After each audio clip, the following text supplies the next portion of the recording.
Welcome to the Deep Dive. Today we're taking a profound plunge into something really quite extraordinary. The Universal Fabrication Machine, or UFM for short. It sounds like science fiction, doesn't it? It really does.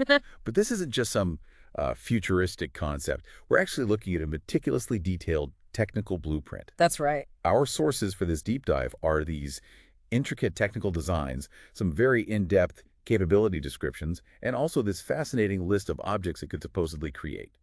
Things previously considered, well, impossible. Absolutely impossible with current tech, yes. So our mission today is to unpack how this single, unified platform is engineered, how it could potentially shatter the traditional boundaries between, vastly different manufacturing disciplines, and we'll explore the incredible, maybe once impossible creations you could fabricate with it. And what's genuinely revolutionary about the UFM is its core design. It's conceived as a modular AI orchestrated multi-domain fabrication platform. Okay, multi-domain. Let's break that down a bit. Right. So imagine a single system capable of additive manufacturing 3D printing, but also subtractive processes like milling, and formative shaping, textile production, electronics assembly, even biological fabrication. Biological? Yes, all operating within one intelligent closed-loop environment.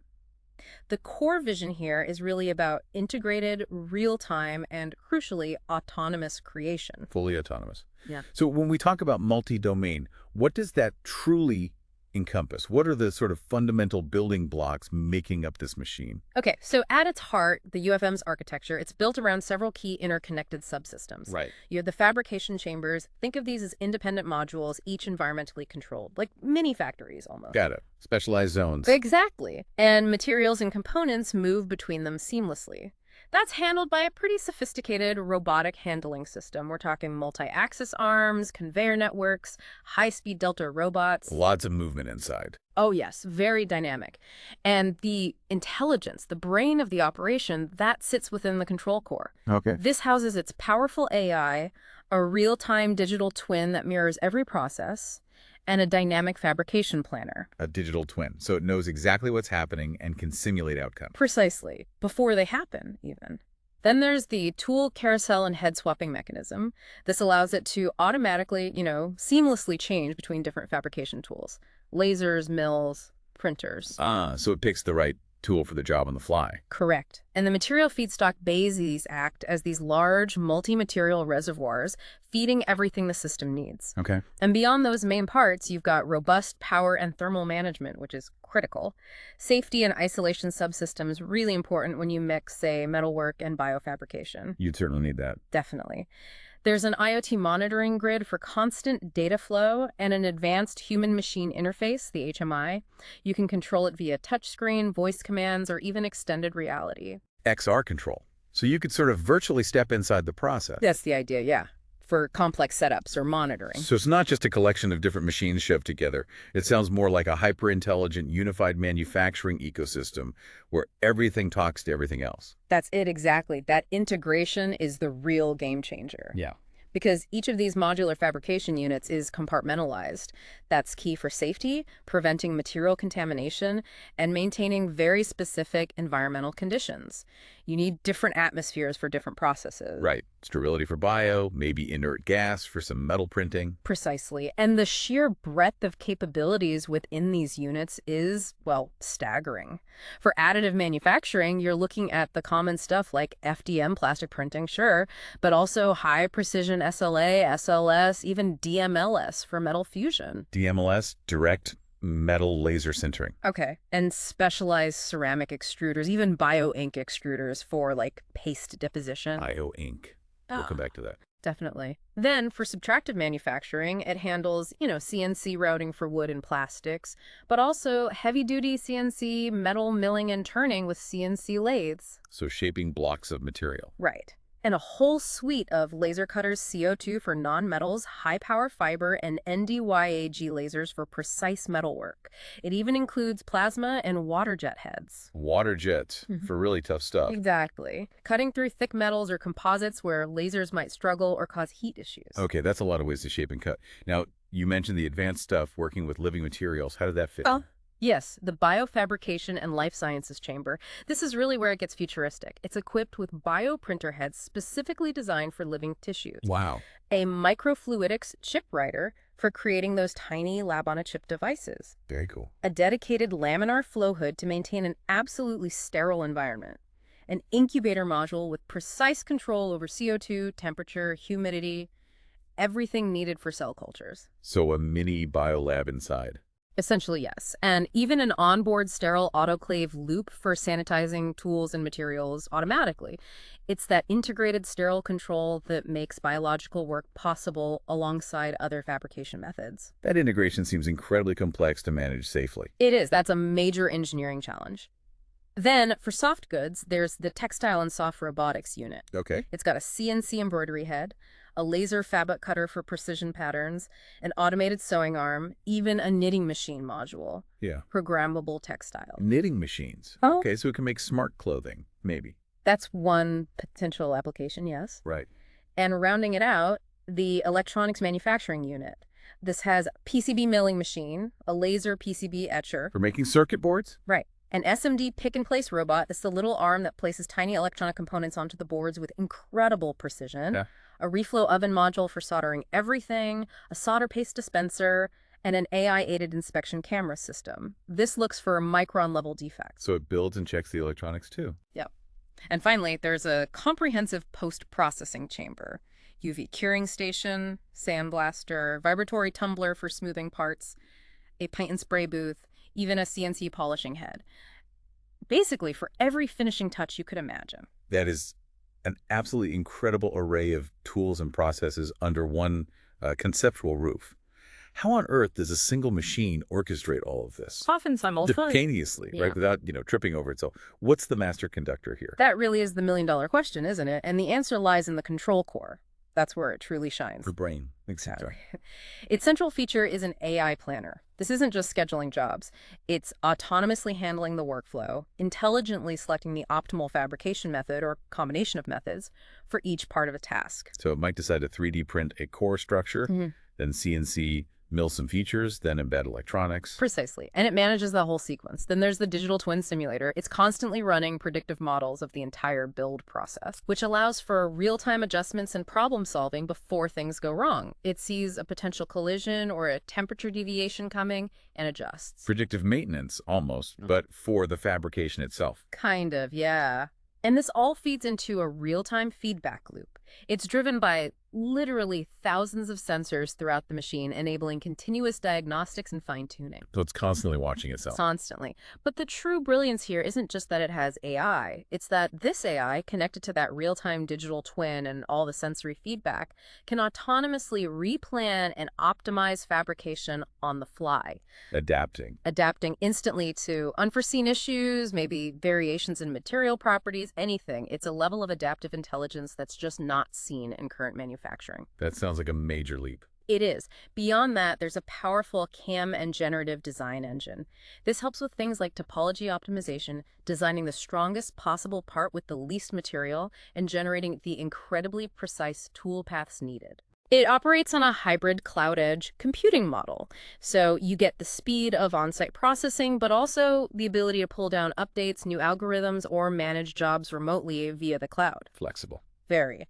And for human interaction, it supports that XR-enabled UI we mentioned for immersive 3D manipulation alongside, natural voice and gesture recognition. Making it easier to interact with such a complex system. That's the goal. And working hand in glove with the control core is the advanced robotic handling subsystem. Right, the arms and conveyors. Exactly. Those 6-axis robotic arms for moving parts between chambers, swapping those tool heads, high-speed delta robots for lighter, faster tasks, a dynamic conveyor grid routing materials, rotary carousels for quick tool selection. That sounds like a factory ballet inside. A very precisely choreographed one, yes. And all supported by sophisticated tooling material management.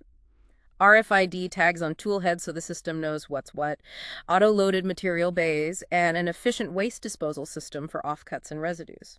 Okay. Now, you also mentioned a laser suite earlier.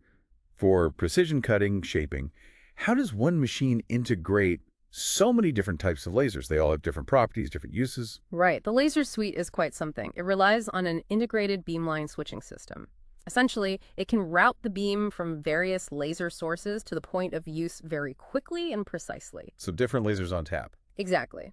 You've got a Kyoro laser, typically for non-metals like plastics or wood, a fiber laser, much better suited for metals, a simple diode laser, often used for soft materials or just alignment. Okay, the workhorse. Then it gets more specialized. NDYCAH and TYVO lasers, these are great for incredibly precise metal marking, engraving, even fine drilling. Uh-huh. A UV laser.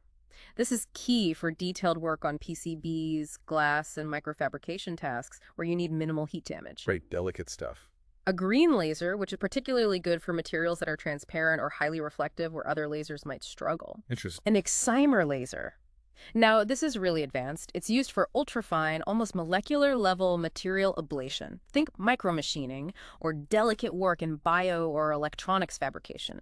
Very clean cuts. Almost surgical precision. Almost, yes. And even a quantum cascade laser. This one's less for cutting and more for advanced spectroscopy and chemical sensing during the process, analyzing materials or atmospheres in real time. Wow. So it's not just processing, it's analyzing too.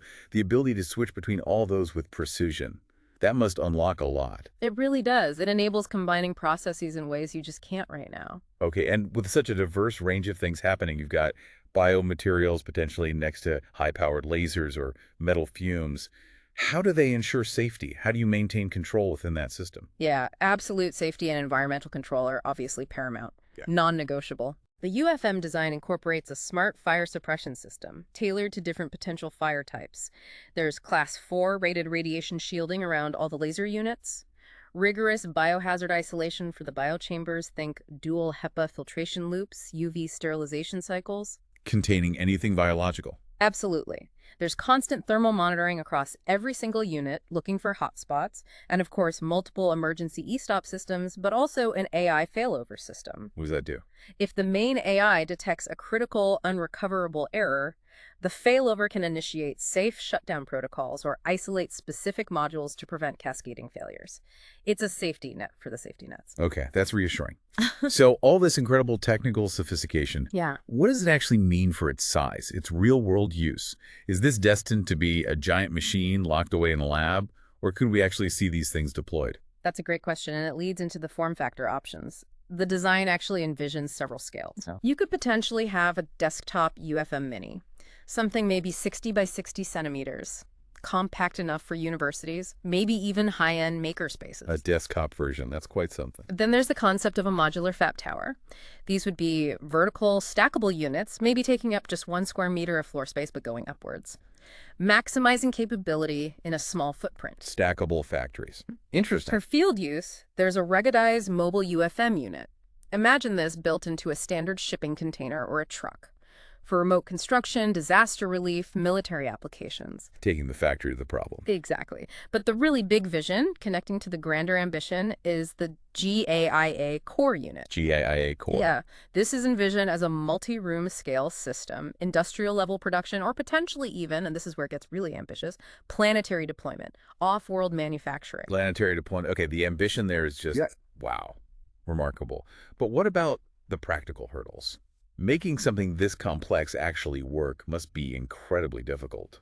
Oh, absolutely. The challenges are immense. Integrating such vastly different systems, physical processes, software, AI, sensors to a truly autonomous, reliable degree is probably the biggest hurdle. Getting everything to play nicely together. Consistently, yes. Managing the immense power requirements and the thermal loads generated by all these processes running together is another huge challenge. And then there's the supply chain ensuring a robust, automated feed of all the diverse materials this thing would consume. Right, it needs a lot of different inputs.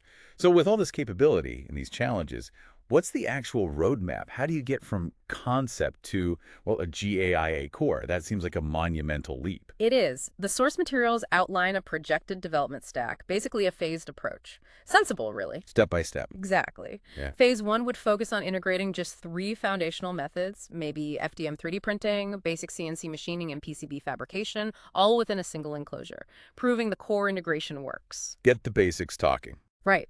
Phase 2 then brings in the more advanced AI toolpath management and that robust robotic head swapping mechanism, making it smarter and more automated. Okay. By phase 3, the goal is achieving full multi-material, multi-domain compatibility, getting those really different processes like metal printing and polymer printing to interact seamlessly within one Where it build. starts getting really powerful. Yeah. Phase 4 is about integrating the specialized modular units of the biological and textile capabilities, bringing in the living stuff, the soft goods, Adding those advanced layers. and then finally, phase 5, that's the push towards GAIA level distributed autonomy, multiple UFMs potentially coordinating, and that ultimate goal of planetary scaling. A long road, but a clear progression. A very ambitious one. Okay, this deep dive has really illuminated the incredible technical sophistication packed into the UFM concept. But let's get to the really exciting part, the payoff. What are some of the craziest, most mind-bending, or just previously impossible things you could actually fabricate with this machine, according to the sources? What examples really stand out? Yeah, this is where you start to see the why. What new frontiers does this kind of integrated fabrication actually open up? Exactly. Well, one example that jumps out is living bio-integrated wearables. Living wearables. Yeah, imagine smart clothing that doesn't just have sensors sewn in, but actually embeds living tissues, maybe biosensors, grown directly into the fabric alongside the electronics and responsive textiles, all created in one continuous process. That's hard to wrap my head around. Why was that impossible before? Because it demands sterile bioprinting, which needs a clean room, precise electronic embedding, and textile knitting or weaving. These are totally separate worlds, technologically and environmentally, doing them all together in sequence in one machine. That's the UFM's promise. Okay, well, what else? How about self-assembling origami micro-robots? Origami robots. Tiny ones. Microscopic ones. Think of machines fabricated as flat sheets made of multiple materials layered with micron-level precision. Then, when activated, maybe by heat or light, they fold themselves into functional 3D robots. This requires that incredibly fine multi-material layering, ultra-precise laser scoring to create the fold lines, and embedding tiny circuits or actuators, all in one single, uninterrupted sequence. No current machine can do that kind of integrated microfabrication. Self-folding microbots. Incredible. Keep going. All right, DIY artificial organoids on a chip. Organoids, like mini organs. Exactly. Functional miniature organ models, liver, heart, lung tissue grown on microfluidic chips. These chips often have integrated sensors or channels to mimic blood flow. So, like testing drugs without animals or humans. That's a major application, yes. Creating these combines delicate bioprinting of cell structures, fabricating the intricate microfluidic channels on the chip, maintaining sterile incubation conditions, and precision laser etching of biocompatible materials. Currently, that takes multiple, highly specialized, expensive labs. The UFM could potentially integrate all of that. A personal organoid factory. Yeah. Mind-blowing. Consider single-run miniature space probes. Palm-sized space probes. Seriously. Fully functional ones, potentially. Imagine fabricating the probe's structure, maybe from metal and polymer composites, embedding its communication electronics, sensors, adding radiation shielding layers, printing solar arrays directly onto the surface, maybe even fabricating tiny microthrusters for maneuvering, all in one automated operation. Pow. It demands that hybrid use of CNC metals, high-resolution 3D printed resins, automated pick-and-place for the electronics, maybe even etching microfluidic channels for cold gas thrusters. It's a synthesis no single system can currently manage. Setting a swarm of tiny strobes out. Wow. Then there are programmable metamaterial. Metamaterials. Those are the weird materials with unnatural properties, right? Exactly. Materials engineered at the micrometer or even nanometer scale to manipulate light or sound or other waves in ways nature doesn't. Like creating an invisibility cloak, theoretically. Okay, that's definitely sci-fi territory. Well, fabricating them requires things like nanoscale 3D printing, ultra-precise micromachining, and placing different materials very accurately within a complex lattice structure. The UFM's multi-material precision at small scales could be key. Building materials atom by atom, almost. Getting closer to that kind of control, yes. And one more. Desktop CRISPR bioediting kits. Desktop CRISPR. Like gene editing at home. That sounds potentially scary. Well, the concept is for fully self-contained, safe biolab units, capable of fabricating the necessary microfluidic chips, handling reagents robotically under sterile conditions, running the CRISPR protocols via software, all within a secure, contained box. It's about making advanced biological experimentation tools more accessible, but also controlled. Controlled being the key word there. Absolutely. It Yeah. needs that integration of fluidics, sterile handling, biosafety protocols, robotics, and software. All things the UFM is designed to combine. It's just truly mind-boggling to think about unifying these processes that have always been so separate. For you, the listener, just imagine the possibilities. Being able to prototype or maybe even produce Yeah. these incredibly complex, multidisciplinary things almost on demand. Yeah, the implications are vast. We've really gone on a deep dive today into the Universal Fabrication Machine. Hmm. We've looked at its modular architecture, its AI brain, its incredible range of tools, and its potential to create things previously stuck in the realm of science fiction. Mm-hmm. You should now have a pretty comprehensive understanding of how this singular intelligent platform is designed to fabricate the future, really by collapsing those boundaries between traditional manufacturing and even science disciplines. And that UFM blueprint, it really highlights a fundamental shift, doesn't it? It's about the convergence of fields, biology, electronics, material science, robotics, AI, all coming together, Yeah. enabling this real-time, autonomous creation of fully integrated products. Things where the electronics aren't just in the structure, but part of the structure, where biology and mechanics merge seamlessly. It's a vision of manufacturing that isn't just, faster or cheaper, but fundamentally more integrated, more intelligent, more capable. Precisely. A different paradigm. Indeed. So think about it. If the Universal Fabrication Machine, or something like it, can synthesize these diverse fields to create living, bio-integrated wearables, or self-folding micro-robots, or even those desktop CRISPR kits, what other impossible inventions are just waiting for the right tools to be fabricated? What incredibly complex multidisciplinary problem would you want a UFM to tackle?